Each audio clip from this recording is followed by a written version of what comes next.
Hey everybody, I just want to make a little short video on my Dreamcast. So the controller port here for the Dreamcast apparently is going in and out. Now this is my original Dreamcast that I had since I bought it originally, like back in '99.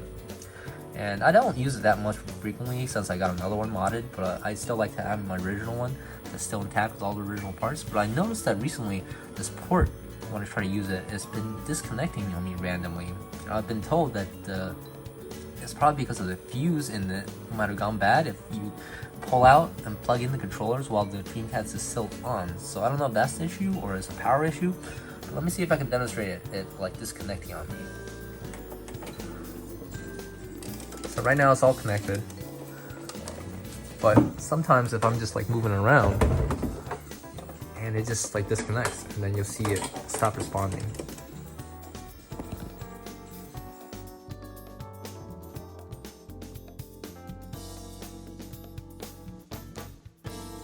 Okay, so I decided to get a kit to replace the parts for the controller port. They sell these pretty cheap on eBay, and you can get them for $8 to $10. Now let's just open up the Dreamcast, and then we'll try to replace some of the parts with the parts from the kit. So it has a new fuse, and it has a new resistor, as well as the new capacitor. I already have one of these battery replacements because I did that before, but they give you one anyways, so I'll have an extra one.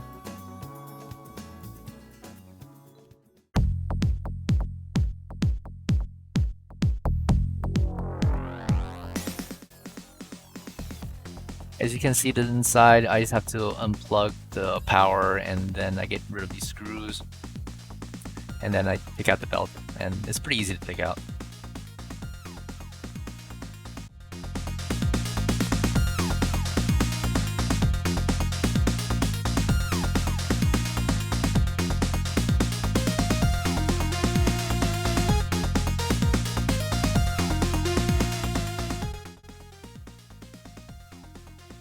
And here it is.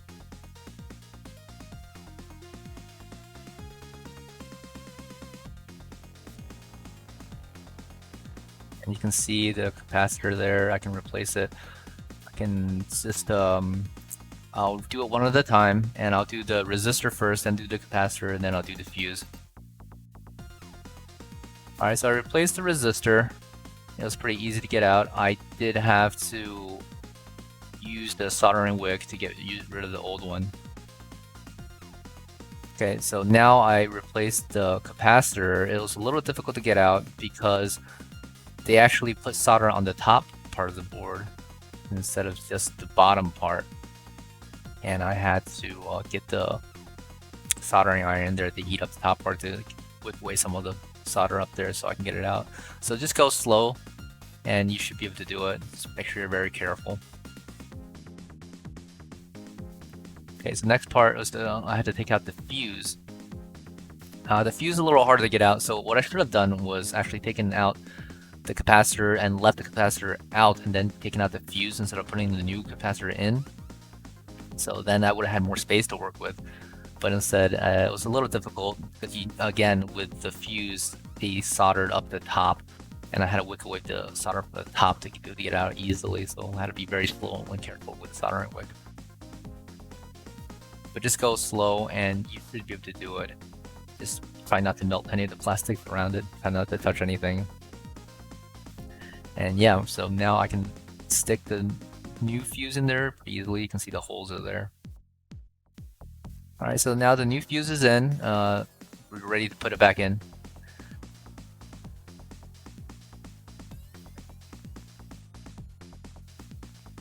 So if you have a keen eye, you'll see here that I actually forgot to reattach the data belt when I did this video. And unfortunately, I lost the audio to this video as well because I didn't realize I was not recording with the audio active, so you're hearing the post audio here.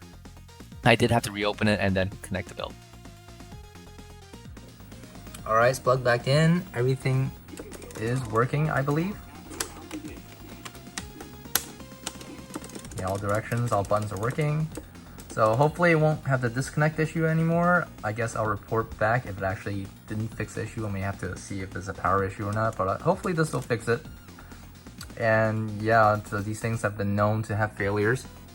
So if your Dreamcast's been having little issues with the controller port, I suggest buying one of these kits. They're very cheap. They're like $8 to $10. And the job's fairly quick to do. If you just do some minor soldering. And it is a pain to get the old parts out, but you just have to go slow and be careful. And you should be able to do it. Hopefully that solves some of your problems. And hey guys, if you enjoyed this video, consider giving it a like. And if you enjoy this type of content, subscribe to my channel. And I'll see you guys in the next video. Thanks for watching.